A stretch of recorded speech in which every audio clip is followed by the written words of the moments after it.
नमस्कार दोस्तों, मैं शिवाजी शुक्ला आज पुनः एक नए वीडियो के साथ आप लोगों के समक्ष हाजिर हूँ।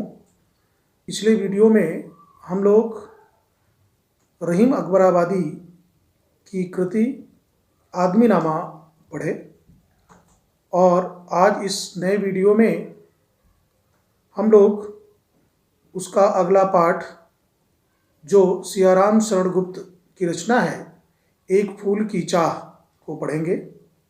उम्मीद है पिछला वीडियो आप लोगों को बेहद पसंद आया होगा।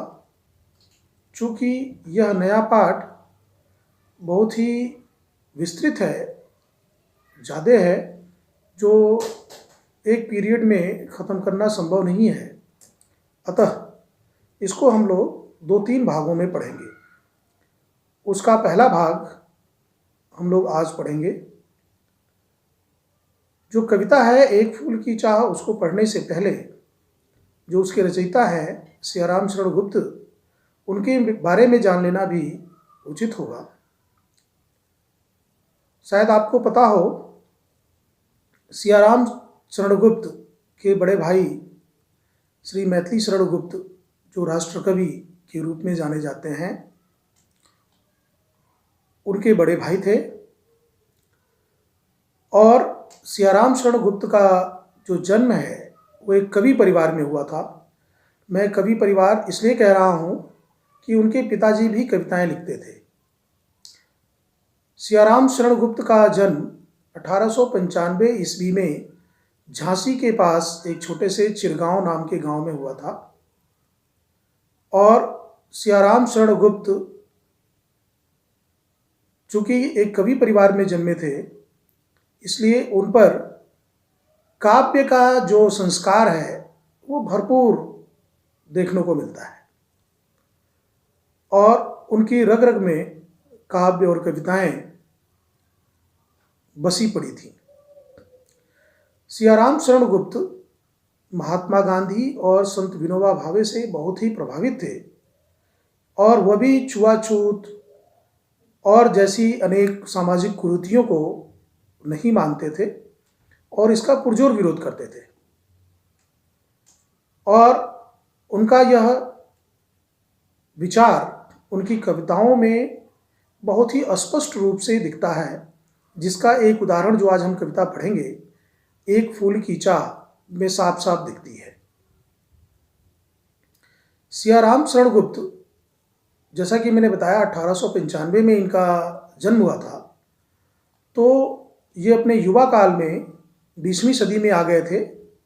20वीं सदी मेरा कहने का मतलब है 1900 ईस्वी से आगे। आपको पता होगा, जो अभी महामारी का दौर चल रहा है भारत में अभी प्रेजेंट में, जिसको हम कोरोना वायरस के नाम से जानते हैं, कोविड-19 महामारी जो फैली हुई है, उसी तरह की एक महामारी वर्ष 1919-20 के आसपास फैली हुई थी। और उस दौरान भी लोग बहुत ज़्यादा संख्या में मारे गए थे, इस बीमारी से, महामारी से पीड़ित थे और लोगों का जो जीवन शैली है वो बिल्कुल तितर-बितर हो गई थी। उसी परिप्रेक्ष्य में ऐसा मानना है कि सियाराम शरण गुप्त जी ने अपनी रचना एक फूल की चाह की है। यह बहुत ही एक बड़ी रचना है, जिसका कुछ अंश इस पाठ्यक्रम में दिया हुआ है, एक छोटा सा अंश। तो सियाराम शरण गुप्त की इसके अलावा कुछ और रचनाएं हैं, जैसे मौर्य विजय, आत्मोत्सर्ग आदि, जो बहुत ही महत्वपूर्ण है। तो बच्चों, शुरू करते हैं। एक फूल की चाह कविता का भाव समझने का प्रयास करते हैं।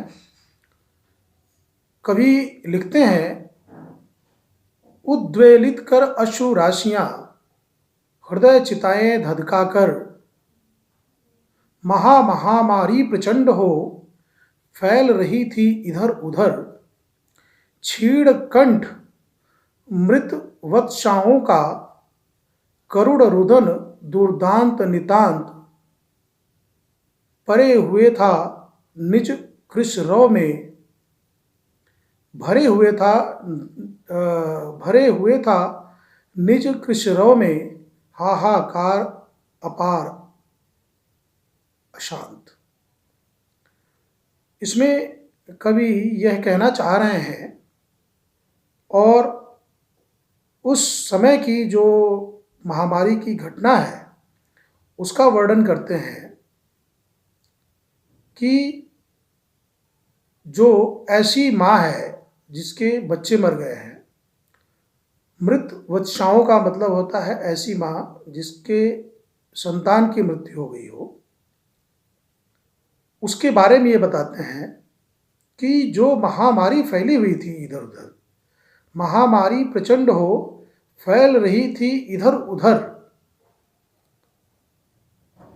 उस महामारी में जो उस दौरान फैली हुई थी, जैसा कि मैंने बताया कि आज से लगभग 100 साल पहले 1919-20 में एक बार फिर महामारी आई हुई थी।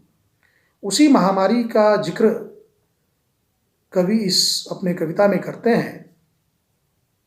कह रहे हैं कि वो जो महामारी फैली हुई थी इधर उधर पूरे समाज में, उसमें ऐसी माँ जो अपने बच्चों को खो दी थी, यानी उसके बच्चे मर गए थे, मृत वत्साओं मतलब ऐसी माँ जिसके बच्चे मर गए थे, उनका बुरा हाल हो गया था। उनका जो कंठ था, कंठ मतलब गला, वह छीड़ हो गया था। क्यों छीड़ हो गया था?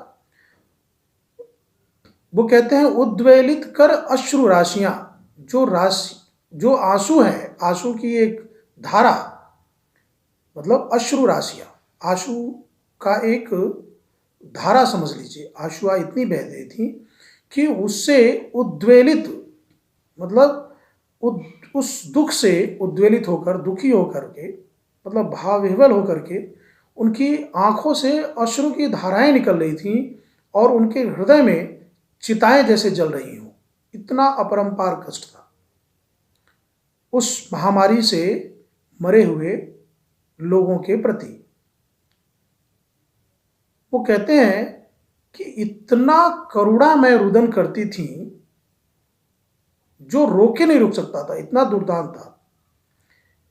जो उनकी रुदन थी उसमें बड़ा पीड़ा था, करुणामय रुदन था और वह इतना दुर्दांत था, इतना अत्यंत दुर्दांत था कि वह रोके नहीं रुक सकता था।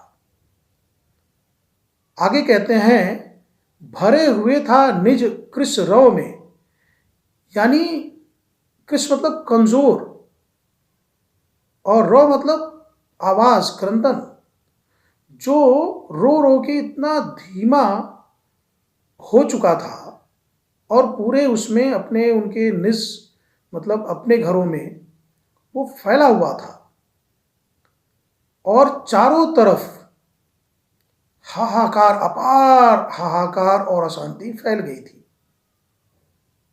उस समय की बात करते हैं। आगे कहते हैं अपने दूसरी पद में, इसमें कवि अपने पुत्री के बारे में बात करता है, ऐसा वर्णन किया गया है। और एक पिता अपनी पुत्री के बारे में जो कह रहा है, जो सोच रहा है, जो उसके बारे में उस पिता के माध्यम से कवि कहलवाना चाह रहे हैं, उसमें वो लिखते हैं कि बहुत रोकता था सुखिया को। एक बिटिया है जिसका नाम है सुखिया, जिसके इर्द गिर्द ये कहानी घूम रही है। तो एक अछूत पिता है, उसकी बिटिया का नाम है सुखिया। उसके बारे में कह रहे हैं कि बहुत रोकता था सुखिया को। उसका पिता कह रहा है कि मैं सुखिया को बहुत रोकता था कि ना जा खेलने को बाहर, बाहर खेलने को मत जाओ। मतलब उस महामारी में वो चाहते थे कि उसकी बेटी सुखिया घर में रहे, घर में खेले, बाहर खेलने न जाए। तो वही कहते हैं कवि कि वह पिता कह रहा है कि मैं सुखिया को इतना रोकता था कि तू बाहर खेलने मत जा, घर में खेलो। क्यों? क्योंकि वो महामारी फैली हुई थी। लेकिन कहते हैं नहीं खेलना रुकता उसका, लेकिन उसका जो खेलना था वो रुकता ही नहीं था। और नहीं ठहरती वह पल भर, यानी घर में वह एक क्षण भी नहीं रुकती थी, वो खेलने के लिए बाहर निकल जाती थी। जबकि वो पिता उसके बार बार मना करते थे कि तू बाहर खेलने मत जा। आगे कहते हैं मेरा हृदय कांप उठता था।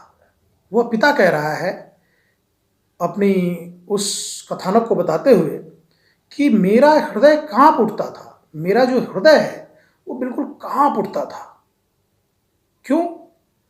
बाहर गई निहार उसे, जब मैं देखता था कि वो बाहर चली गई है। जब भी वो देखते थे कि वो बाहर चली गई खेलने, तो उनका हृदय कांप उठता था। इसलिए कांप उठता था कि यही मनाता था कि बचा लूं किसी भांत इस बार उसे। कवि कहते हैं उसके माध्यम से, उसके पिता के माध्यम से, कि वह जब बाहर जाती थी तो वह अपने आप को, अपने मन में भगवान से यही प्रार्थना करते थे, हे भगवान किसी तरह से मैं इसे इस बार बचा लूं, या भगवान उसे बचा लें। तो कवि उस अछूत के पिता के माध्यम से एक कथानक कहलवा रहे हैं, जिसका अभी आरंभ उसने ये किया कि उसकी पुत्री है सुखिया, जो उस महामारी के दौरान मना करने के बावजूद, बार बार मना करने के बावजूद पिता के, वो बाहर निकल जाती है खेलने के लिए। जबकि वो कहते हैं कि बेटी घर में रहो, घर में खेलो, लेकिन वो एक क्षण भी घर में नहीं रहती है, वो बाहर निकल जाती है। इसको देख करके उनका हृदय कांप उठता था और भगवान से प्रार्थना करते थे कि मुझे, मेरी बेटी को इस बार बचा लो किसी तरह से। और वो चाहते थे कि मैं अपनी बेटी को बचा लूं। कवि आगे कहते हैं उनका पिता क्या कह रहा है। कवि आगे उनके पिता के माध्यम से क्या कहलवा रहे हैं वो अगली पंक्ति में है।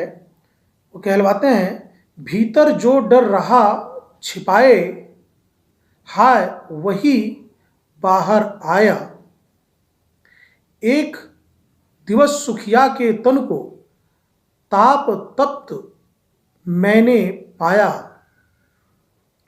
ज्वर में विह्वल हो बोली वह, क्या जानू किस डर से डर, मुझको देवी के प्रसाद का एक फूल ही दो लाकर। यानी उसके पिताजी कहते हैं कि अब वो बाहर चली गई थी घूमने, मना करने के बावजूद, जिसका मुझे डर था वही हुआ। वो कहते हैं कि भीतर उनके जो डर था, बैठा हुआ था, जो डर उनके भीतर छिपा हुआ था, हाय वही बाहर आया। वही डर आज बाहर आ गया। क्यों? क्योंकि कहते हैं कि एक दिवस सुखिया के तन को ताप तप्त मैंने पाया। एक दिन सुखिया के शरीर पूरी तरह से ताप से तप्त, यानी जल रहा था, यानी उसे बुखार हो गया था। और ज्वर में वह बेहवल होकर बोली। और जो सुखिया थी वो अपने पिता से किसी तरह से, बेहवल मतलब एक करुणा के भाव में, प्रेम से अपने पिता से बोला, क्या जानूं किस डर से डर, पता नहीं किस डर से मैं डर गई जिससे यह बुखार हो गया, और इसलिए आप, मेरी इच्छा है कि देवी माँ के प्रसाद, चरणों के प्रसाद का एक पुष्प आप मुझे लाकर दे दो, शायद मैं उससे ठीक हो जाऊं। यानी उसकी इच्छा थी कि पता नहीं मैं क्यों डर गई और किसकी डर से ये ऐसा हुआ, इसलिए आप देवी माँ के चरणों का एक फूल प्रसाद रूप में ले आकर के मुझे दे दो। इस प्रकार क्रमशः अगली पंक्ति में कहते हैं कि क्रमशः कंठ छीण हो आया। धीरे धीरे जो उसका कंठ है, उसका गला है, वो कमजोर होता गया, कम बोल पा रही थी। यानी वो ज्वर में बहुत ही तप रही थी, बहुत तेज बुखार था, जिसकी वजह से उसका जो कंठ है बहुत ही धीरे धीरे धीरे धीरे कम बोलने लगा, कमजोर हो गया। शिथिल हुए अवयव सारे।